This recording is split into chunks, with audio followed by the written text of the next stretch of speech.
Hi hello welcome to our channel. మనతో పాటు Telangana senior నాయకులు, జనసేన పార్టీకి చాలా కీలకమైనటువంటి వ్యక్తి, పవన్ కళ్యాణ్ గారికి అత్యంత సన్నిహితులు, గ్రేటర్ హైదరాబాద్ అధ్యక్షులు రాధారం రాజలింగం గారు మనతో పాటు ఉన్నారు. పవన్ కళ్యాణ్ గారు నిన్న పిఠాపురంలో ఇచ్చినటువంటి ఒక స్టేట్మెంట్ దేశ రాజకీయాల్లోనే ఒక బలమైనటువంటి చర్చ జరుగుతూ ఉంది. దీని మీద ఆయన అభిప్రాయం ఏంటి, పవన్ కళ్యాణ్ గారితో అంత బలంగా ఇన్ని సంవత్సరాలు జర్నీ చేయడానికి గల కారణం ఏంటి తెలుసుకుందాం. సార్ నమస్తే. సార్, నిన్న పిఠాపురంలో మీరు చూశారు పవన్ కళ్యాణ్ గారి స్టేట్మెంట్. ఏ నాయకుడు, ఏ ఎమ్మెల్యే ఇంత బలమైనటువంటి స్టేట్మెంట్ ఇచ్చిండ్రు, సమస్య తీర్చకపోతే రాజకీయాల నుంచే వెళ్ళిపోతా అని చెప్పినటువంటి స్టేట్మెంట్ ఎలా చూస్తారు? మా పార్టీ అధ్యక్షులు పవన్ కళ్యాణ్ గారు ఏదైతే నిర్ణయం తీసుకుంటారో చాలా సంఘటితమైన నిర్ణయాలు ఉంటాయి.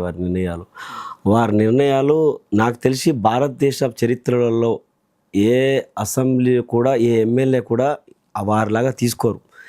మాట ఇచ్చిందంటే దాన్ని తీర్చే దిశలో ఆయన ప్రాణాన్ని కూడా దాన్ని ప్రాణంగా పెట్టి దాన్ని పూర్తి స్థాయిలో సక్సెస్ చేసి 100% పూర్తి చేసే సిస్టంలో వారు ఉంటారు.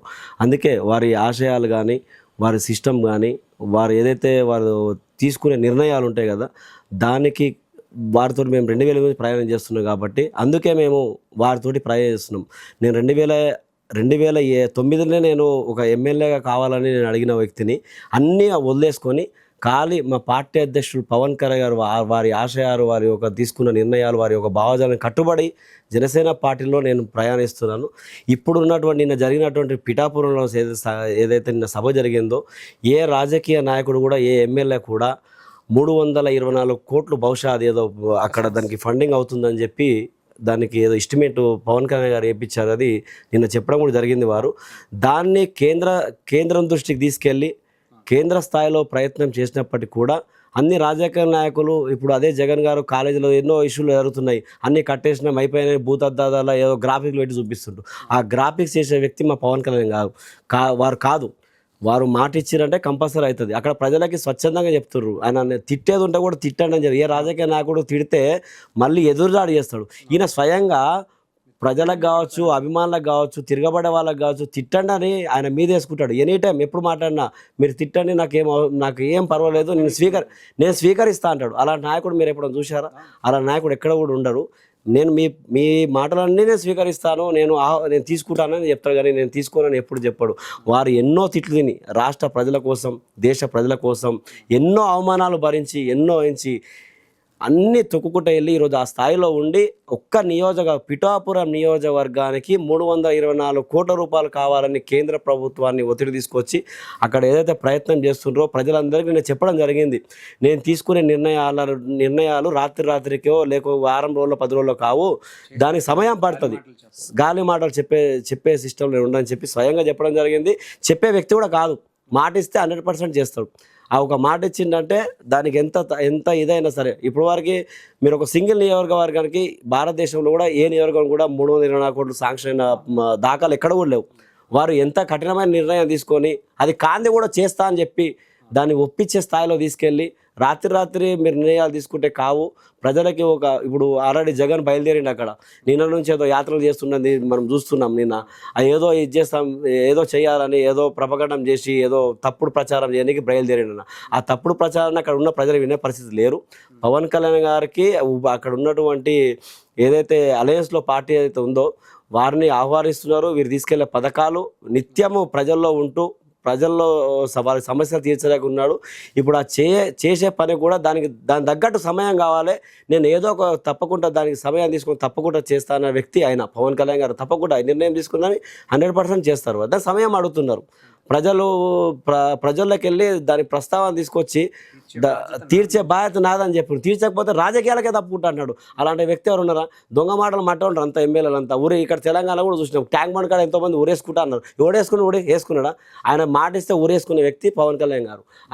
అంత కంఠాపదంగా చెప్పిండంటే తప్పకుండా తీరుస్తారు. ఆయన మాట ఇచ్చిందంటే ప్రాణంతో సమానం. ఆయన ఆ విధంగా నిర్ణయం తీసుకుంటారు.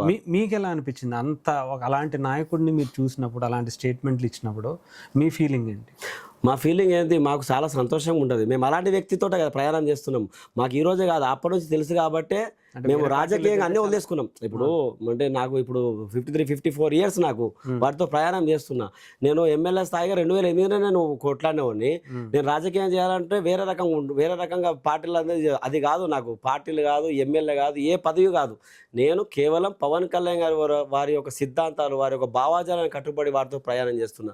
పవన్ కళ్యాణ్ గారు ప్రతి వ్యక్తిని చూస్తాడు. అందరికి ఏమనుకుంటారు అంటే అందరు కలవాలి. ఆయన కలిసే వ్యక్తి కాదు పవన్ కళ్యాణ్ కాదు. అది ఎవరికి తెలియదు. అది ఆయన ఇప్పుడు ప్రతి ఒక్క మనిషిని గుర్తుపడతాడు. ఆయన మనం చూస్తలేడేమో గుర్తుపడతాడేమో. ఇక్కడ పవన్ కళ్యాణ్ దగ్గర ఏంటంటే సహనం కావాలి, ఓర్పు కావాలి, నీ పనితనం కావాలి, ఇవన్నీ చూస్తాడు. ఇవన్నీ చూసిన తర్వాత గుర్తింపు అనేది తప్పకుండా ఉంటుంది. ప్రతి ఒక్కరికి గుర్తింపు ఉంటుంది పార్టీలో. ఈరోజు నాకు కావచ్చు, రేపు మీకు కావచ్చు, ఇంకొకరికి కావచ్చు, తప్పకుండా గుర్తింపు అనేది ఉంటుంది. ఆ గుర్తింపు వచ్చే విధంగా మనం పనులు చేసుకుంటుంటాం. ప్రతిసారి మనం పవన్ కళ్యాణ్ కలవాలన్న ఉద్దేశంతో ఉంటే మాత్రం అక్కడ వారి దగ్గర ఆ కార్యక్రమాలు ఆ విధంగా ఉంటే వారు ఆహ్వానించరు. పార్టీ నిర్ణయాన్ని, పార్టీ సిద్ధాంతాలను తీసుకెళ్లి ప్రజల్లో నిలబడండి అని చెప్తారు వారు. ఆ విధంగా వెళ్ళవాలి. తప్పకుండా రావచ్చు, కానీ చాలా బలంగా ఉంటుంది. ఏం చెప్తున్నా, పార్టీ అనేది ఇక్కడ తెలంగాణలో ఉంటుంది, ఏపీలో ఉంటుంది. మా నిర్ణయాలు లేటుగా ఉండొచ్చు, కానీ తీసుకున్న నిర్ణయాలు పకడ్బందీగా ఉంటాయి పవన్ కళ్యాణ్ గారి. పార్టీ కూడా అంతే. ఇప్పుడు అక్కడ ఏపీలో మేము 2 సార్లు అక్కడ వెయిట్ చేసినాం. ఈరోజు 100% స్ట్రైక్ రేట్ కొట్టి భారతదేశం చరిత్రలో జనసేన పార్టీ ఏందో అని, పవన్ కళ్యాణ్ అంటే ఏందో అని ప్రజలంతా భారతదేశం మొత్తం వారి వైపే చూస్తున్నారు. ఈరోజు ఆయన తీసుకునే నిర్ణయాలు కూడా, ఇప్పుడు అక్కడ ఉమ్మడి అక్కడ ఉన్న మన ఆంధ్రప్రదేశ్లో జరుగుతున్నటువంటి అలయన్స్లో జరుగుతున్న నిర్ణయాలను కూడా వారి సొంత నిర్ణయాలు తీసుకొని అక్కడ బాబు గారిని ఒప్పించి, నరేంద్ర మోడీ గారిని ఒప్పించి అక్కడ కావాల్సినటువంటి ఫండింగ్ చేసి ప్రతి ఒక్క నియోజకవర్గాన్ని ఏ విధంగా చూడాలి, ఆంధ్రప్రదేశ్లో ఏ రకంగా తీసుకెళ్లాలన్న ఉద్దేశంతో వారు పనిచేస్తున్నారు.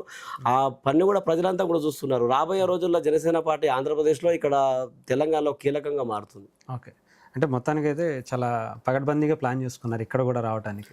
తప్పకుండా తెలంగాణలో కూడా పార్టీ పుట్టిందే ఇక్కడ. మరి ప్రతిసారి చెప్తా, పవన్ కళ్యాణ్ గారు ఒప్పిస్తాము. ఇక్కడ మా గ్రేటర్ హైదరాబాద్ ఎలక్షన్లో తప్పకుండా అభ్యర్థులు కూడా గెలిపిస్తాం ఇక్కడ మేము. ఓకే, ఇక్కడ కూడా 100% స్ట్రైక్ 100% స్ట్రైక్ రేట్ కొడతాం. 100%. రైట్ అన్న, థ్యాంక్ యూ సో మచ్.